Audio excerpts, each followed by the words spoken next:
I'd like to ask the Alderwoman of Chicago's great 10th Ward on the southeast side of Chicago. And if you've never been out to those Avenue O's and M's and P's and that, you don't know what you're missing. You've already missed out on the Golden Shell. It was a restaurant where they had the gypsy plate. 3 pork chops, sausages, enough food to last all week. But it was great.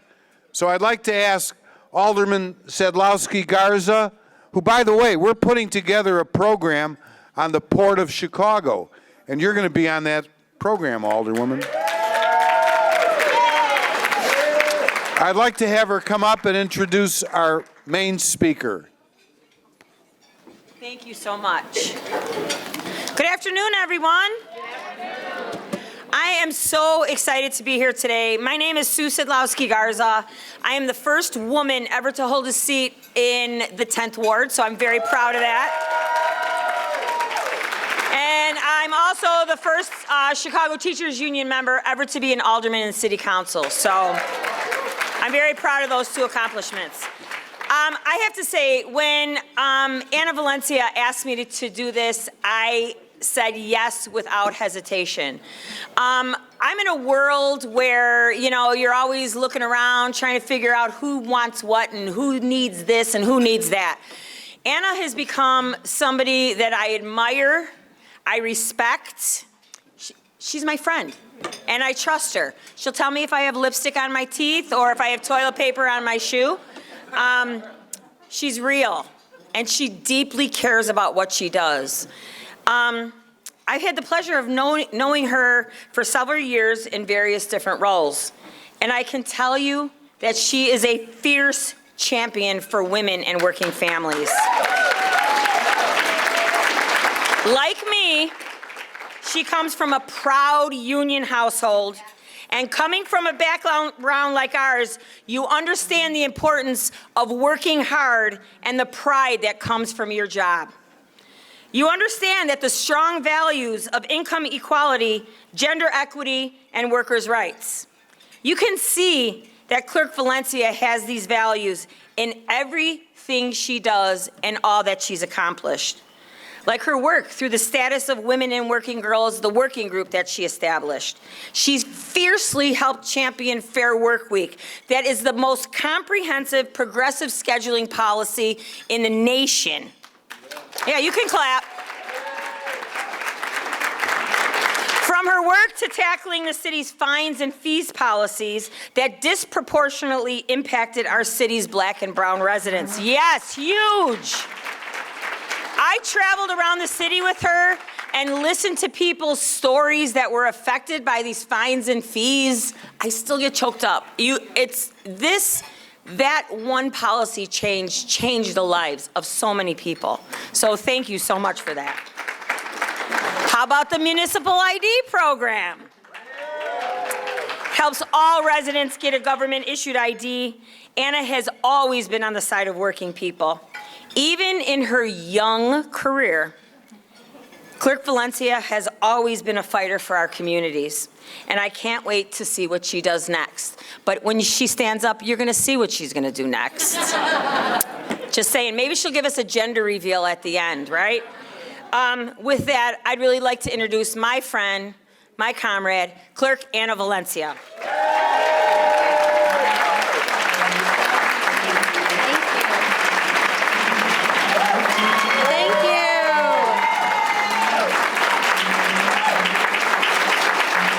Pretending that my Beyonce theme song is playing right now, and you know, I can't get emotional today. These pregnancy hormones are real. Before I start, I wanted to give a shout out to a couple people. I know I'm going to miss people, but I saw Commissioner Donna Miller here. Who is always such a good friend. I'm like, you're here? She's like, of course I am. So thank you for coming. I saw former Alderman Joe Moore in the audience. I gotta give love to some of my fire pension guys and my firefighters over here. They have a whole table. Thank you, Chief Ford, for being here as well. And then I'm going to get to my remarks. Otherwise, if I go off script, I will lose it all. So good afternoon, and thank you so much for joining me here today. I want to first start off by thanking Alderman Garza for that wonderful and beautiful, authentic introduction. And what I love about Sue is who she is. And I remember when I first became city clerk, she said, you know, I wasn't, and it's funny because I got this often. I was Mayor Rahm Emanuel's legislative director before city clerk. And they're like, I wasn't so sure about you. I didn't really know, trusting, whether you're trusting the enemy or not. But she was like, I really like you. You just like, and I was like, thank you, I like you too. Can we be friends? And that's really true. And that's how it happened. I want to thank City Club for having me and hosting me. Thank you so much, Dr. Ed Mauser and Jackie Robinson-Ivy, of course. I haven't been here since fall of 2017. So thank you for having me back. I also want to say a special thank you to my team OCC, my teammates who make all of these crazy ideas come to life, even when they don't want to. If you're a member of the Office of City Clerk, led by my Chief of Staff, Catherine O'Connell, who's amazing, fierce woman warrior, who I'm going to make her turn red. If you guys could all stand, we came out today. Please stand to be recognized.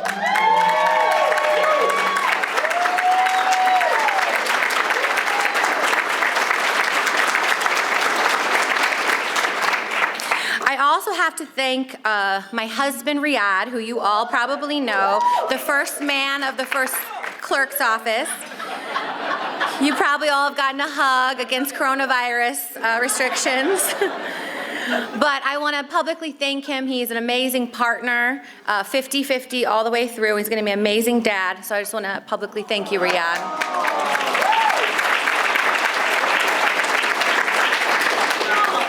And I have to shout out my faith leader friends who are here today, and I know some couldn't make it, but I really appreciate you for praying for me and Riyadh and our new baby girl. It means a lot. I know I couldn't do this without prayer. So I know Coach Gordon's here, Pastor Ricky Allman, and my home church, City Church Chicago, Pastor Kent and Allie Muncie in the audience. Thank you for being here. And thank you to our faith community for all you do for our city. Deacon Dyson, I see you too. Thank you, Deacon. Well, it's been a few years since my last City Club speech, and a lot has changed. I'm a few years older, wiser, and moving into an exciting new phase in my personal life, which you could say is pretty obvious. I just celebrated the start of my 3rd year as city clerk, and though time seems to be flying, I'm proud of the great things we've done to accomplish, but we will get to that in a minute. I always like to start these conversations in a grounding of my why. The reason I'm standing here today, the origin of my why. Before I was a city clerk of Chicago, I was, and proudly still am, Joe and Debbie Valencia's daughter. Growing up, I saw my parents work through a lot, the good times and the bad, through economic struggles like the recession and state budget crisis that led my mother losing her job for not having a college degree, and a medical crisis like my mother's breast cancer diagnosis and remission, and my father's dialysis treatment. Today is actually extra special for me because it's a 1-year anniversary that my father was given a second chance of life with a successful kidney transplant.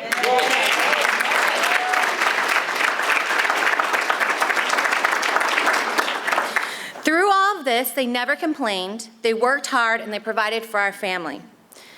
Every day, I get the honor to go into our city, into our communities, and meet parents and families just like mine. I have met people like Miss Rose, a fierce advocate and parent organizer who works tirelessly for low-income and working families. She gave a voice to the families who are just trying to make sense of the city's fines and fees system, a system that kept pushing them into debt and very much kicking them while they were down. I also met a woman like Jamila, who's here with me today. Jamila, who left her successful corporate job to start a young women's mentoring organization, Ladies of Virtue, that teaches them to become confident and purpose-driven leaders. Or like Kyra, my mentee from Chicago Scholars, and her mother Nisi from the Roseland community, who's also here today. They are both You can give her a shout out. They're both working incredibly hard to tackle the college tuition to make sure that Kyra becomes part of the first generation of her family to graduate a 4-year university from Villanova. Or people like Wendy Robles, who's also here too. They're all at that table, all trying to like squirm back, but I'm gonna shout them out. A community advocate who I met at an ICE check-in, facing the real possibility that her husband would be ripped apart from their family by the federal administration's racist immigration policies, who as parents are trying their best to give their children, Natalia and Patty, a better life than they both have. These are the families, moms and sisters who I speak with every day. A daily reminder of why I do what I do and whose stories aren't that different from my own. Families just trying to make it by and give their children, like my parents, an endless amount of opportunity, the American dream. We say that Chicago is a city that works, but how does our city work for working families? A study done by the University of Illinois Chicago showed that in 1970, 50% of the city's residents were middle income. Today, just 16% are considered middle class. It is harder now than ever to stay in the middle class across race and gender. Gone are the days of working hard, joining a union, getting health care benefits, and enabling you to help your children go to college, just like my parents did for me and my sister. We see systematic inequality ranging from health care to housing and government policies that perpetuate it. And it's just not racial segregation, it's also income segregation. That American dream has been promised is quickly disappearing. I am part of the first generation that will be worse off than their parents. I'm part of the sandwich generation, where I'm now caring for parents and a soon-to-be newborn. I stand here and think, does this mean my daughter will be born into a world that is worse off than my generation? Our economy is different, our healthcare system is different. And we as a government have to change and evolve with it, making policies that adapt to the times that we're in. The structures around how you get into the middle class have eroded, and we as elected officials have a duty, a responsibility to fortify the foundation and make it stronger. The gap is getting wider between the haves and have-nots. We must continue to champion these type of innovative and progressive policies that work for all working families. And it's no coincidence that my timing of my speech comes right before International Women's Day on Sunday. About a third of families in Chicago are headed by a single woman. When we talk about working families, many times we're talking about mothers who act as both the mom and the dad. These families are not only at the center of our policy crafting process, but they are the driving force behind our office's foundational principles. I said this in my very first City Club speech, and it rings truer now than ever. Government doesn't belong to our elected officials or those who work in those offices. It belongs to the hardworking people who pay the taxes and those residents who need help through no fault of their own. Early on in my role as Office of the City Clerk, I got a lot of advice. And one of those pieces of advice was focus solely on your office and to stay in my lane. Well, why do the bare minimum when we have the capacity, talent, and resources to do so much more?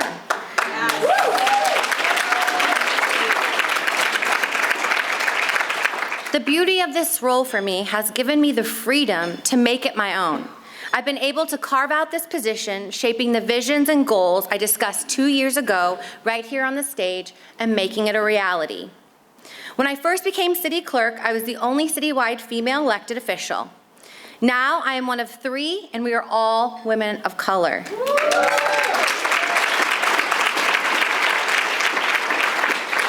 And I want you to think about that for a moment. We're the 3rd largest city in America, and we are run by Black and brown women. Now, imagine, what can we do if we all worked together to make Chicago truly work for its residents?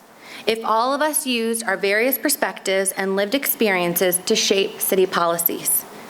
We need to think big and we need to think bold. It means overhauling the system as we know it. It means taking a hard look at our policies that support the foundations of the middle class, like paid leave, economic security, and social safety net. You can clap. Recently, we've seen companies attack these issues head-on. Major companies like Prudential Financial have changed their leave policies, offering 26-week parental leave for both mothers and fathers. Intel allows employees up to 8 weeks of paid leave to take care of a seriously ill family member. There was no official parental leave policy for city employees until 2011, when Mayor Emanuel came into office and made it one of his first priorities. Now, city employees who are mothers are guaranteed at least 4 weeks of paid leave to care for a newborn baby. Data shows longer leave times are associated with less economic stress and lower likelihood of financial hardship. But that's just the minimum. That's just a start. And it's not just parents who need paid leave. It's workers who need to care for a sick family member, like a parent, spouse, or child. It's for workers who need to take care of themselves after a major surgery or mental health issue. Like my dad, who couldn't make it to my swearing-in ceremony last May because he exhausted all of his sick time for his kidney transplant and couldn't get a day off. Part of the reason we don't have these paid leave policies plays right into our second problem, economic security. People cannot take time off for fear of retaliation, or worse, they'll lose their job. We as a government should be setting the example so that big and small companies alike can follow our lead. And what if we just thought and reimagined the work week altogether? The original 8-hour day, 5-hour work week schedule came out of a need to give workers stability and balance during the booming industrial economy at the turn of the 20th century. Times have changed, but the need to give our workers balance hasn't. More women and working moms are participating in the workforce. Families with young children make up 2/5 of all American families, and 61% of those families are headed by 2 working parents. Not to mention that an estimated 34 million Americans provide unpaid care to an adult over age 50. It's not about working less hours or trying to skirt the system. It's about how can we increase productivity by reimagining the workday that helps working families, like offering flex time and remote work. In this room, especially this room, I think we could all agree that there's truly no end to the workday in this interconnected world. We are 24/7 connected to our devices. I think I yelled at my husband about this last night. More importantly, we agree that we're not the only more productive, but we are better parents, children, and colleagues when we can take paid time off to go to the doctor or a parent-teacher conference without feeling guilty. With women not only taking on a larger portion of the workforce, but also an elected official office, this is our opportunity to make those changes. And with 3 women currently holding all executive offices here in the city of Chicago, we have the power to do it. But my question is, do we have the will?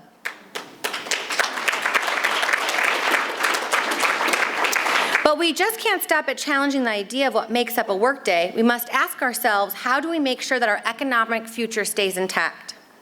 As someone who grew up in a working family, who was first-generation college student and a proud Latina, I know firsthand the struggles our residents face. That is why we've already started to tackle some of these issues and turn them into success.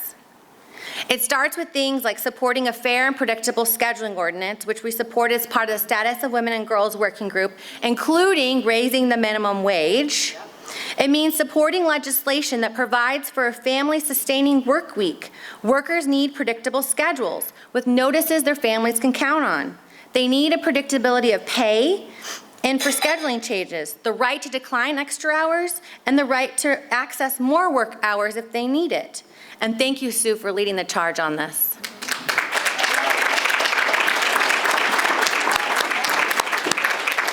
Just like we did with fines and fees, the system wasn't working, and we had to do something about it. We had an obligation to do so.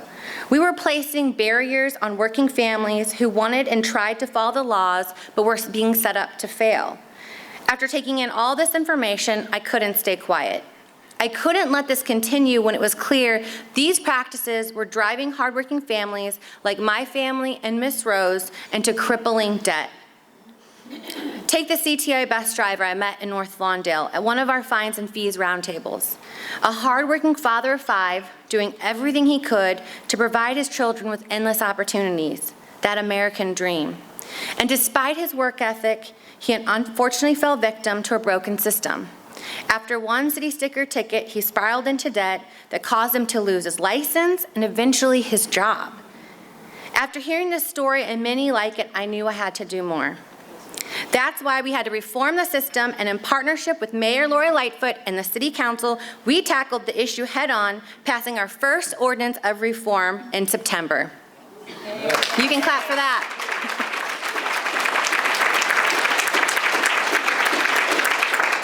And during October, nearly 9,000 motorists took advantage of our City Sticker Amnesty Month, and our compliance rate increased by 910%. I will repeat that. Compliance increased by 910% in 1 month, proving that when you give people options, they can change. Not only did we hold the first of its kind historic Amnesty Month, we launched a host of other reforms.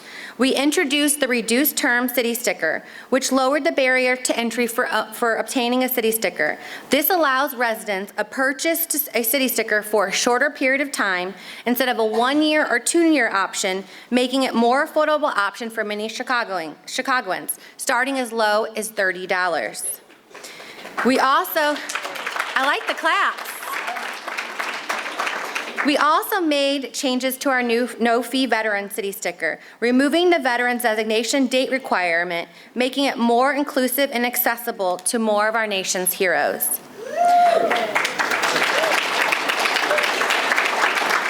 But it's not just changes we've made or continuing to make online, it's boots on the ground, meet them where they are, a mentality we've cultivated in our office. We want to ensure our residents have the resources they need to access city services efficiently. And in my first term, we launched the Chicago City Key program. It quickly became the key to accessing our city and its services, whether it was gaining access to employment, renting an apartment, or just having the peace of mind, a dignity that comes with having an ID. The program has made a vital impact on our residents and all of our communities. Accessibility has been a huge priority for us, but we've also made an effort to reframe the conversation around the system and practices driving residents to our office in the first place. This past summer, we launched our Mobile City Hall initiative to bring those city services directly to our residents and their communities, offering evening hours and even Saturday hours. I've heard firsthand from residents about their struggles to get to City Hall to obtain these services they desperately needed. Hard-working residents taking time off work, struggling to find childcare to make the trip to City Hall. Mobile City Hall made these obstacles an issue of the past. The success of Mobile City Hall has proved the power of meeting our residents where they are, and I'm excited to share we'll be continuing the program this upcoming spring.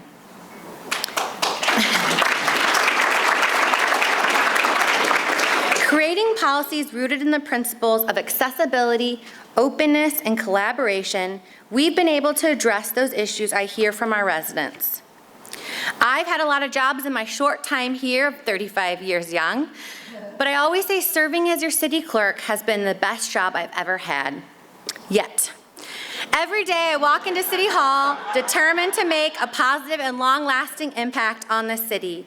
And the only way to do so is to stay rooted in those principles, to continue to ensure that City Hall is accessible and open, to continue to bring people from different lived experiences and backgrounds to the table to assist in the policy crafting making. It needs to be about the work and its lasting impact and not who gets the credit. Simply put, in words of Sheryl Sandberg, leadership is about making others better as a result of your presence and making sure that the impact lasts in your absence. Because the only way to ensure lasting impact is to continue to create policies centered around the people that drive this city. Hardworking people who embody the pulse of Chicago, like Miss Rose, like Jamila, like Kyra, like Nisi, and like Wendy. And like the essence of Colossians 1:27 teaches us, God's power works through me when it's not about me. That is the true spirit and meaning of public service. And let's bring that intention to serve others, before ourselves, and let's bring that back to government and politics.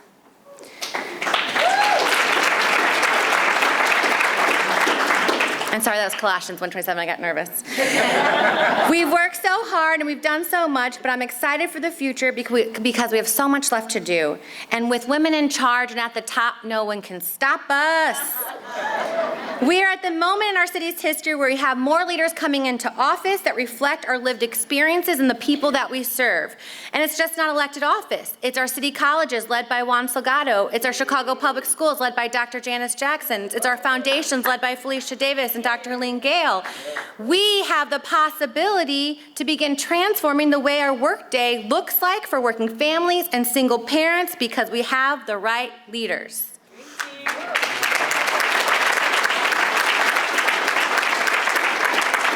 We have the opportunity to right the ship in a new direction of fairness and equity. But my question to all of you is, what will we do with this momentum? And what will you do with this moment? Thank you.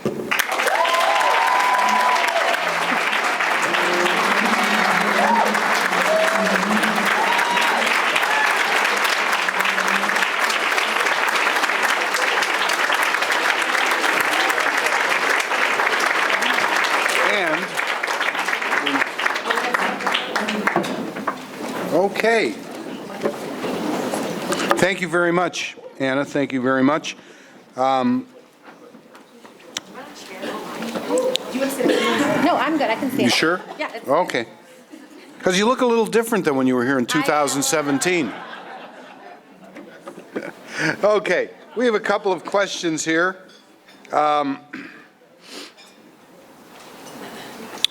We'll hold this one here.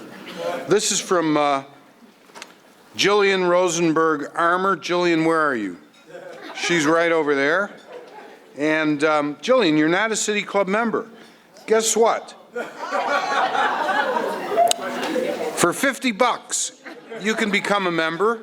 Then you would check the other box, and you'll help us reach our goal of 2,400 members. We're just a little short, so consider that. And it's tax deductible, by the way.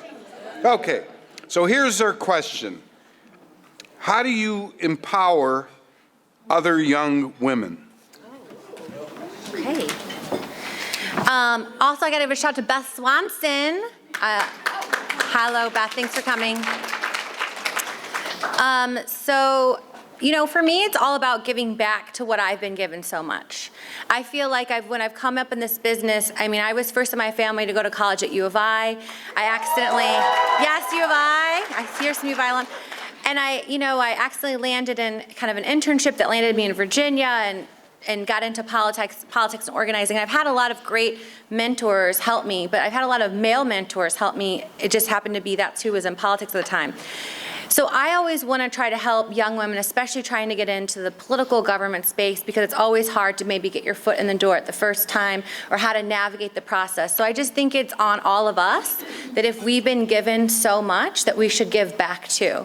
So I still do this. My team yells at me all the time. I think I just told someone in here I was going to have coffee with her before I went into maternity leave. And I will hold that. But I try to do coffee hours. Sometimes I do it seems like speed dating. So I always tell young people, if they see someone they're interested in their career or their life, to ask them for coffee or a 15-minute call, that 90% of the time they'll say yes. And then I find that advice coming back to me. But it's really, it's just if you give that young person, that young woman, 15 minutes of your time, it could change their trajectory. I know that I've been on the other receiving end and someone would have just say something, a nugget, and it gave me the motivation or empowerment or encouragement. And lastly, Riyadh and I had, I'll tell the Ariana story and then I'll embarrass her. Ariana Garcia, who works for me, who's worked for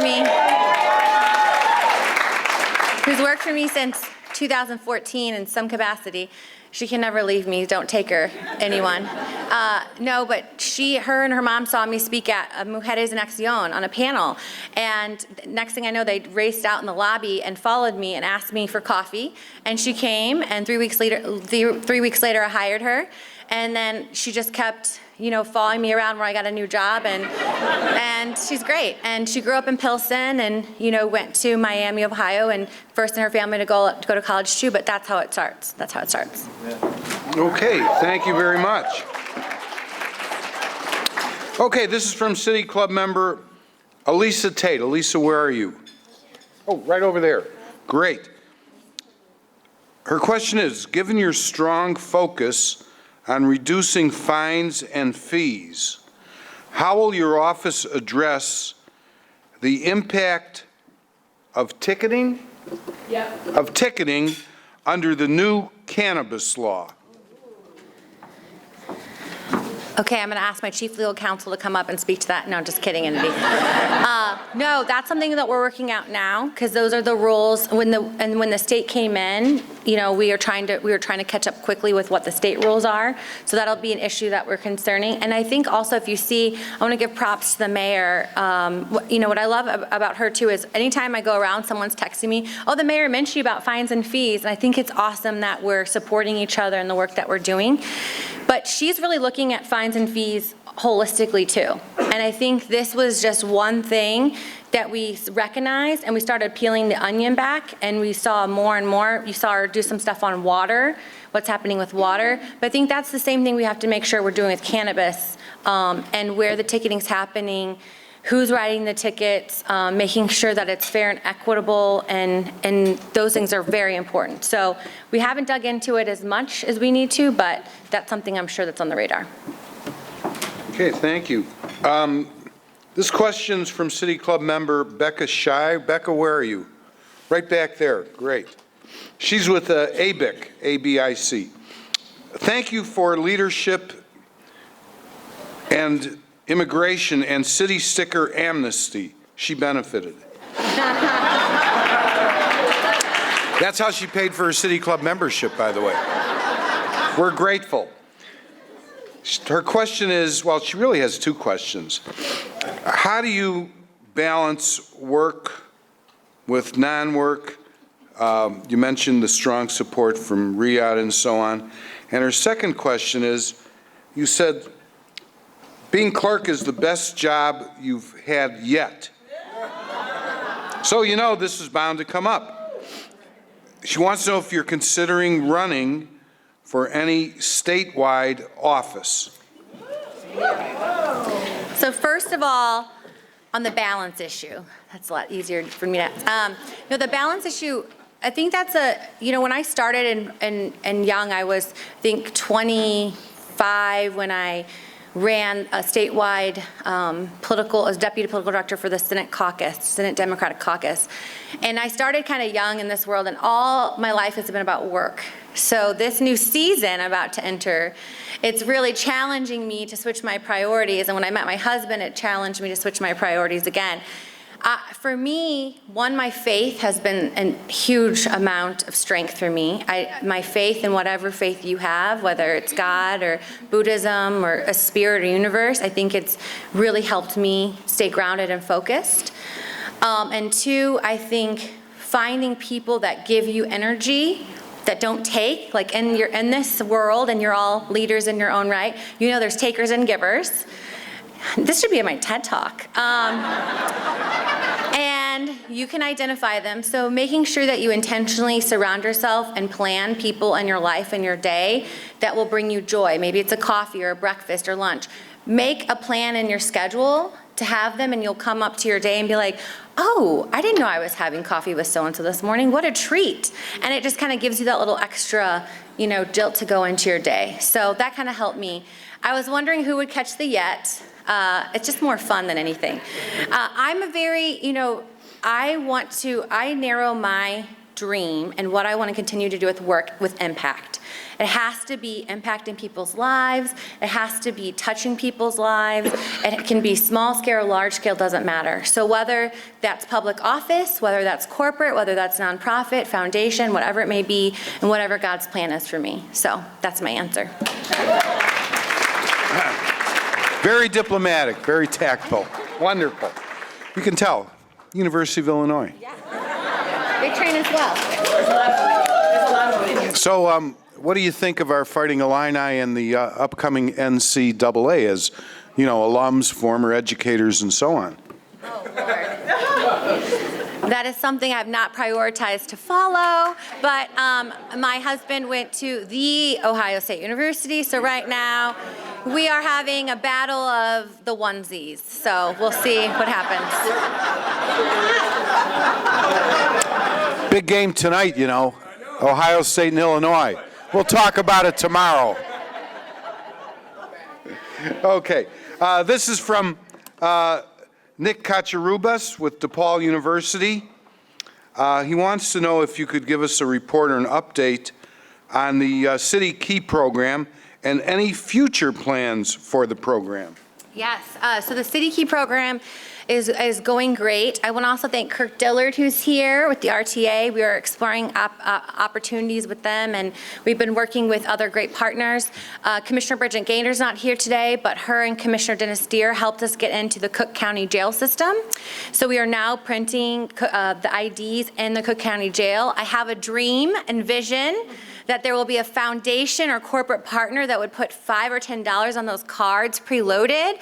And so after we print them, the folks that have them could get onto CTA for free to get to their next place. So if there's anyone that shares that vision or dream in here, just saying. But we have been printing those. We're also printing them in the Juvenile Detention Center too. And we're looking for other ways to partner. City colleges, we're looking at partnering with them. So we continue to change. We have now 70 business partners. If you're looking to offer a discount or a free day at your museum, the Field Museum has given us a free day. DuSable Museum has given us a discount. The Museum of Science and Industry has given us a discount. Broadway Theaters, Goodman Theater. So it's really made the program even stronger. So that's kind of the update. Well, thank you. And by the way, in case you weren't able to write down everything that Clerk Valencia talked about, we have a podcast on WGN Radio so that you could go back and listen at your leisure. And she just mentioned the partnership with the DuSable Museum, and they have a fantastic exhibit that has just opened up and will be continuing for the next 6 to 9 months on the civil rights era. Okay. Our last question. This is from City Club member Steve Shucker. Stephen, where are you? He's right over there. He's a researcher. It's kind of an interesting question from a researcher. How is the name picking going for your soon-to-be daughter? Well, I won't say it out loud here because I don't think I've told my whole family. But it'll be unique. It's already picked out because my husband and I are type A personalities. So she already has monogram clothes from her last baby shower last weekend. And no, it's unique and it's special to us. Do you want me to say it?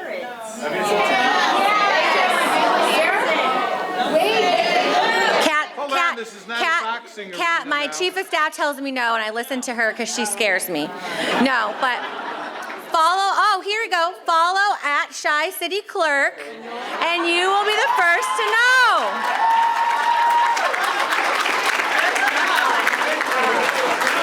Absolutely, absolutely the best. By the way, you mentioned your husband, and we're so happy to hear that your dad is doing so well, your mom, etc. What about that dog that you have? Oh, she's great. We are a little concerned about the baby. Oh, sorry. This is the most fun city club I've been to in a while. The dog is great. We're a little afraid she's going to have some issues because she has been the child. She is very spoiled. She flies with us. She lives a life. So I'll report back in a year, but hopefully she's okay. Okay, great.